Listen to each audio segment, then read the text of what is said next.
Good morning, class. So starting today, every Monday, there will be an assignment posted on Schoology called Word Problem of the Day, and then it will be for each week.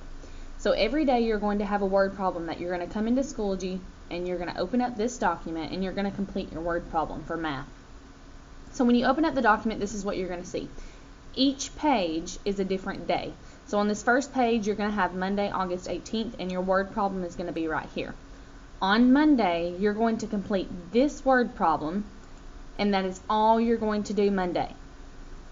Then on Tuesday, you will have a video to watch of me solving Monday's word problem, and on Tuesday, you'll come back in and you will solve Tuesday's word problem, which will be right here. Wednesday, you will do Wednesday's word problem. You will not work ahead. Thursday, you will do Thursday's word problem, and then Friday, you will do Friday's word problem, and when you are done and all 5 of them are solved, you will hit Submit Assignment. Now, once you complete a word problem, when you're done on Monday and you have closed out of it, I will be checking your answers. So you may not go back and change any of your answers.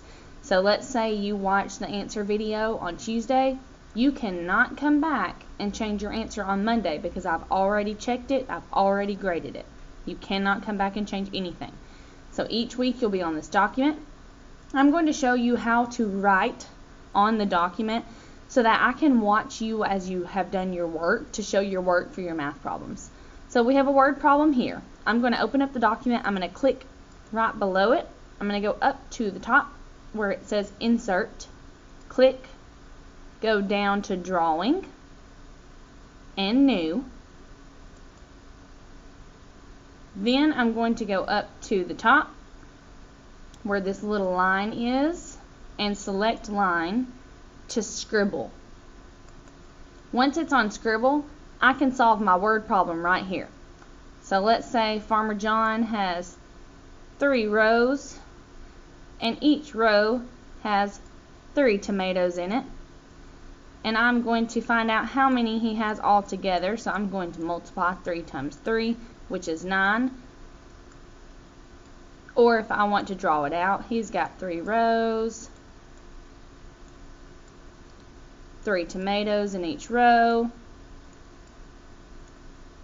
and then I want to count how many I have. I have 1, 2, 3, 4, 5, 6, 7, 8, 9. I'm going to circle my answer, and when I'm done solving my problem, I'm going to hit Save and Close, and my work is going to show up right here underneath my word problem. I'm going to be done, so I'm going to X out, and then the next day I can come down and I can solve Tuesday's word problem the same way. Insert, Drawing, New, select Line, Scribble. I can scribble, not really scribble. You can show your work, save and close, and it will put it wherever you have clicked. So make sure you click underneath your word problem.